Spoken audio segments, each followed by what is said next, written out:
আচ্ছা, এখন হচ্ছে স্কালের ডিফারেন্স দেখা আগে। আচ্ছা, স্কালের ডিফারেন্স ফার্স্ট হচ্ছে কর্নাল প্রসেস। কর্নাল প্রসেস হচ্ছে হর্নের যে প্রসেস, এটা কর্নাল প্রসেস। এটার সাথে হর্ন ক্যাপ থাকলে আমরা হর্ন বলবো অথবা এটাকে কর্নাল প্রসেস বলবো। তারপরে হচ্ছে নিউকাল ক্রেস্ট। নিউকাল ক্রেস্ট হচ্ছে এই যে অক্সিপিটাল বোনে যে ইয়া থাকে ক্রেস্ট, এটা হচ্ছে নিউকাল ক্রেস্ট।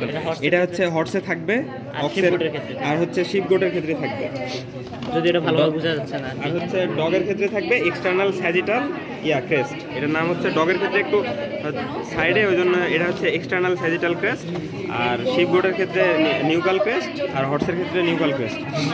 এখন এটা নিউকাল ক্রেস্ট যেহেতু অক্সের থাকে না, এই জন্য এখানে থাকে হচ্ছে ইন্টারকর্নাল প্রোটিউবারেন্স। এই যে এইটা নিউকাল ক্রেস্টের জায়গায় ইন্টারকর্নাল প্রোটিউবারেন্স থাকবে, দুইটা কর্নাল মানে কর্নাল প্রসেসের মাঝখানে থাকবে। আচ্ছা, তারপরে ইনসিজর টিথের ক্ষেত্রে হচ্ছে আমাদের হর্সের ক্ষেত্রে এবং ডগের ক্ষেত্রে ইনসিজর টিথ থাকবে। অ্যালভিউলার সকেটও থাকবে ইনসিজর টিথের জন্য। আর ইয়ার ক্ষেত্রে হচ্ছে অক্সের ক্ষেত্রে ইনসিজর টিথ থাকবে না, অক্সের ক্ষেত্রে এবং শিপ গোটের ক্ষেত্রে ইনসিজর টিথ থাকবে না। এটার পরিবর্তে থাকবে কি ডেন্টাল প্যাড, যেটা হচ্ছে thick sheet of fibrous tissue, যেটা ডেন্টাল প্যাড থাকবে। আচ্ছা, তারপরে আমাদের হচ্ছে ইনসিজর টিথ ইন লোয়ার জ, এটা আমরা ম্যান্ডিবলের দিয়ে দেখাইছি যে হচ্ছে এটার ক্ষেত্রে মানে হর্সের ক্ষেত্রে এবং হচ্ছে ডগের ক্ষেত্রে থাকবে হচ্ছে 3 পেয়ার্স, আর হচ্ছে অক্স আর শিপ গোটের ক্ষেত্রে 4 পেয়ার্স করে থাকবে। 4 পেয়ার্স থাকে কেন? কারণ এটাতে ইনসিজর টিথ থাকে না, ওই যে সাইডের যে 2 পেয়ার ওটাকে ইনসিজর টিথ হিসেবে বিবেচনা করা হয়, সরি ক্যানাইন টিথ। আচ্ছা, তারপরে হচ্ছে ক্যানাইন টিথ প্রেজেন্ট হচ্ছে ইয়াতে শিপ ডগে এবং হচ্ছে হর্সে, আর অক্স আর শিপ গোটে হচ্ছে ক্যানাইন টিথ থাকে না। Alveolar socket for canine teeth এটাও থাকে না, কারণ যেহেতু ক্যানাইন টিথ না থাকে না, অ্যালভিউলার সকেটও থাকবে না। তারপর হচ্ছে ফেসিয়াল ক্রেস্ট। আচ্ছা, ফেসিয়াল ক্রেস্ট হচ্ছে এই যে এটা হর্সে থাকে ফেসিয়াল ক্রেস্ট।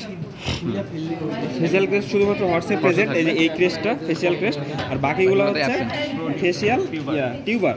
বাকিগুলো যে এই যে উঁচু জায়গাটা এটা হচ্ছে ফেসিয়াল টিউবার, এটার ক্ষেত্রে হচ্ছে ফেসিয়াল টিউবার এটা। তারপরে ডগের ক্ষেত্রে যে ফেসিয়াল টিউবার, এই জায়গা ক্রেস্ট থাকে শুধুমাত্র হর্সে। তারপর হচ্ছে ইন্টার ইনসিসিভ ক্যানাল, এই যে ইনসিসিভ বোন যেটা আমরা, এটা হচ্ছে প্রিম্যাক্সিলা অথবা ইনসিসিভ বোন। এটা ইনসিসিভ বোনের দুইটার মাঝে হচ্ছে একটা ক্যানেল টাইপের ইয়া থাকে, ফোরামেন থাকে, এটা হচ্ছে ইন্টার ইনসিসিভ ক্যানেল। ইন্টার ইনসিসিভ ক্যানেল থাকবে হচ্ছে হর্সে, অক্সে থাকবে না, শিপ গোটে থাকবে না এবং ডগে থাকবে। এই যে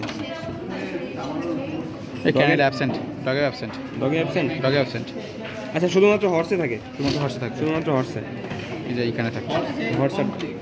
অরবিটাল ক্যাভিটি, না অরবিটাল ক্যাভিটি, অরবিটাল রিম। তারপরে অরবিটাল ক্যাভিটি, অরবিটাল রিম, এই যে চোখের যে ক্যাভিটি এটা হচ্ছে অরবিটাল ক্যাভিটি। অরবিটাল রিম শুধুমাত্র মানে ইনকমপ্লিট থাকে, সবগুলোতে কমপ্লিট, এটাতে ইনকমপ্লিট থাকে ডগের ক্ষেত্রে, এদিকে ইনকমপ্লিট। যেহেতু অরবিটাল রিম ইনকমপ্লিট সেহেতু ক্যাভিটিও ইনকমপ্লিট ভিতরের। অরবিটাল রিম হলো ওই বাইরের ইয়াটা না? হ্যাঁ, এই যে রিমটা হচ্ছে বাইরের ইয়াটা আবরণ। এটার ক্ষেত্রেও সবগুলো কমপ্লিট, যেহেতু রিম কমপ্লিট, ভিতরের ক্যাভিটিও ওটার কমপ্লিট। তারপরে হচ্ছে ফ্রন্টাল বোন আমরা হচ্ছে দেখি, এটা হচ্ছে শিপ অক্সের ফ্রন্টাল বোন। অক্সের ক্ষেত্রে ওয়াইড, লং অ্যান্ড ওয়াইড, ঠিক আছে।